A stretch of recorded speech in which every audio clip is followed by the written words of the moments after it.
Hey friends, welcome back to my channel. This is Sare Liz, or as some know me, Mother Sare, and I've got a sermon for you today. The quality is a bit different than this intro because it was recorded during a worship service.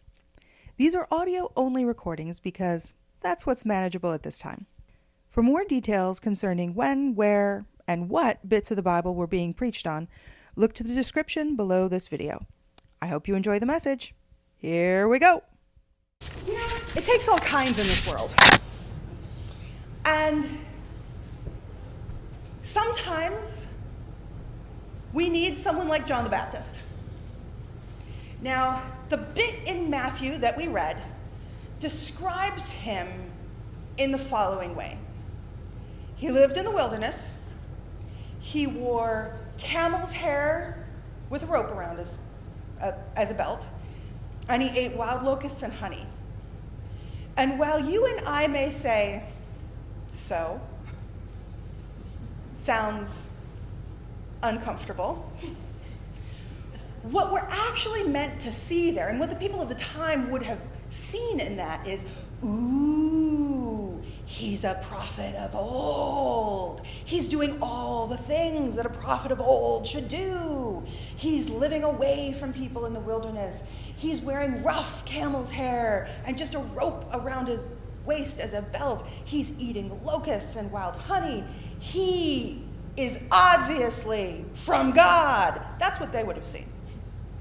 We would have looked at that and thought, not a life choice I'd want to make. Honey, sure. Wild locusts? I don't know about you, but I've seen people eat cicada. No, not for me. I'm not even sure I can go as far as frog's legs, to be totally honest. Snails and butter might be okay as long as there's a lot of butter. But locusts are right out.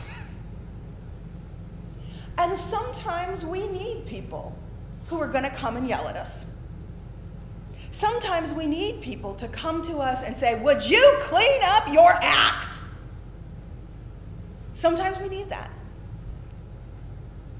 But we also need other sorts of people. And I bring this up because last Friday was a special festival in the church. It's a minor festival, and so we didn't preempt the lessons for the day. But it's an interesting person. Born in the 3rd century, died in the mid-4th century, had some adventures in Turkey, and all of his stories turned him into Santa Claus. The festival of St. Nicholas of Myra, a bishop of the church, was last Friday. And people in the world, we need people like St. John the Baptist, who's going to yell at us loudly. And we need people in the world like St. Nicholas. And just in case you're not clear on the difference between St. Nicholas and Santa Claus, St. Nicholas was a bishop. I have a fun hat here that I made once, because once, and only once, we convinced that man back there to dress up as St. Nick. He was a bishop, and he would have worn a hat like this. This is the one that I made. It's trimmed in fur, well, fake fur. He wore a red hat with a point. And so you can see how the red hat evolved. You make it a little pointier, and then you make the point droop to the back. And suddenly you have a Santa hat. But the red has a meaning in the church. The red means that the Holy Spirit is here. The Holy Spirit is with you. God is inside of you, working with you, just like the people of that ancient time when Jesus walked would have looked at St. John the Baptist and looked at his disgusting diet and his rather odd-fashioned sense and the places in which he preferred to dwell and said, ooh, God is with him. It would have been a strong symbol for St. John, and it would have been a strong symbol for St. Nicholas. Totally different symbols. Totally different cultures, but they meant the same thing. They meant God is with that person. That person comes as a messenger from God, and we should listen to what they say and to what they do. So the Santa hat, the flipsy-flopsy Santa hat, and I've got one of those at home too, but I didn't bring it. The flipsy-flopsy Santa hat is a direct descendant of a bishop's mitre, and of a red bishop's mitre, because red is the color of the church that symbolizes the Holy Spirit. We wear red at Pentecost for the Holy Spirit. But there are other aspects to the legend of Santa Claus and the things that we do at Christmas that come directly back to St. Nicholas of Myra. Myra, in case you're curious, is in Turkey, because that's where he was. And though it was hundreds and hundreds and hundreds of years ago, the legend, the essence of the legend, the feeling of the legend still persists. And the legends came from these true stories of what this guy did in the mid-300s and the early 300s. So what did he do? Well, now he's the patron saint of children, of innocents, of the destitute, and of sailors. And you might think to yourself, sailors? How do you text sailors on there? I'm gonna let you know. So the reason he is the patron saint of children and the destitute is because at least once, but probably more than once, he gave life-changing gifts to the poor. And I mean life-changing gifts. In that area of the world, at that time, if a young lady's father didn't have enough money to provide her with a dowry, no one would have her as a wife. And she had very few options in the world. And one of the clearest and most obvious options was prostitution. And so to keep the young ladies of his area out of prostitution, he would secretly give dowries to their fathers. And the story of how it first happened was that 3 nights in a row, because there were 3 young ladies in the household, all without dowries, 3 nights in a row, he came by and tossed a little pouch of gold coins through the window toward the fireplace. The fireplace where they had hung up their socks to dry. Are you seeing some parallels, friends? The stockings we hang up at Christmas are a memory that sometimes we don't even recall ourselves, but they're in our culture. To hang up rather oversized socks, in my case, possibly your case as well, the bigger the better, so that Christmas morning we can find our stockings full of goodies. And sometimes we put little bags of chocolate coins covered, wrapped in gold foil. There's a reason we do that.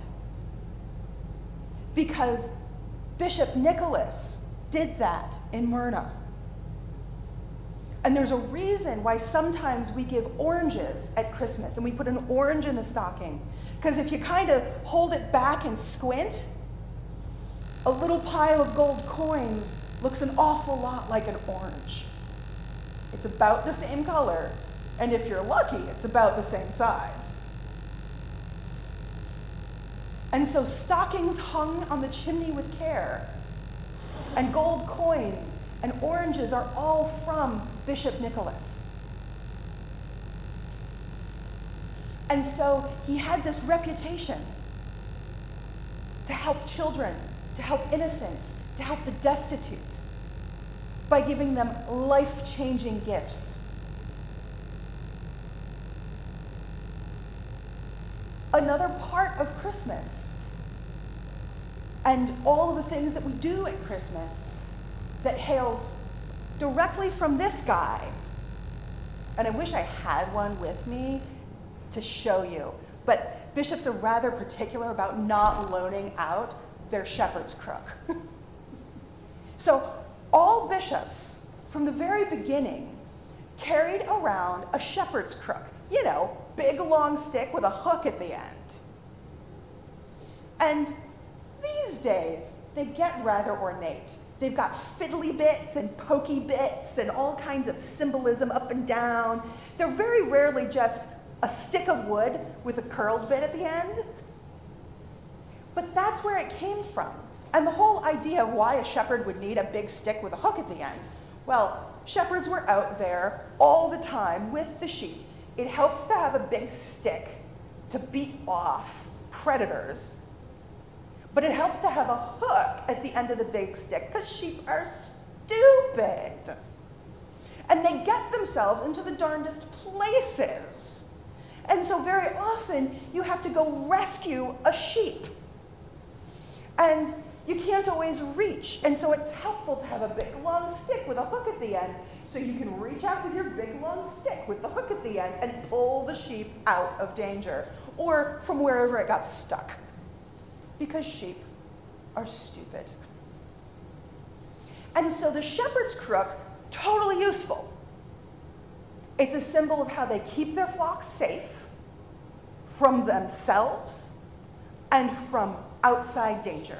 And so a bishop carries a shepherd's crook as a symbol of how they keep their flocks safe from themselves and from outside danger. And a thing that we continue to do and give and decorate our trees with and stick in our stockings hung with care by the fireside looks an awful lot like a shepherd's crook. It's made of sugar, but it's a candy cane. The candy cane descends directly from the bishop's symbol of his power and authority and responsibility to keep people out of danger.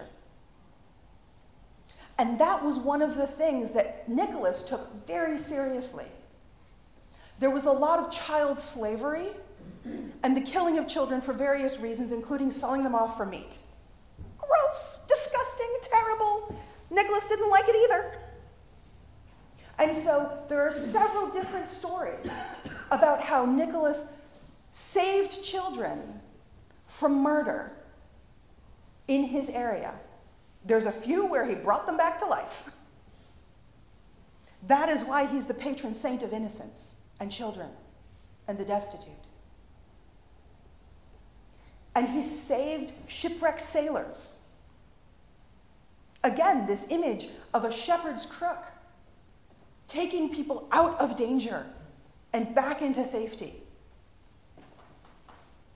Over and over throughout his lifetime, this 3rd and 4th century guy with no more particular power than you or I was a superhero, relatively speaking.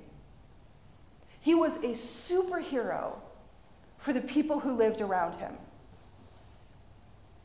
And it is not amazing to understand. It is not difficult to understand why stories of his deep generosity and his profound compassion would inspire people beyond just his own town, beyond just his own province. And as the stories went and moved and changed and were spread along the trading routes and along the shipping lanes, every culture claimed him as their own. Because every culture wants to have a superhero. Every culture wants to have someone who is so overwhelming with compassion that we can't help but to emulate him. And when he got to the north, I was told in the car that Santa Claus is Danish for Saint Nicholas. And so we have the name in English, Santa Claus.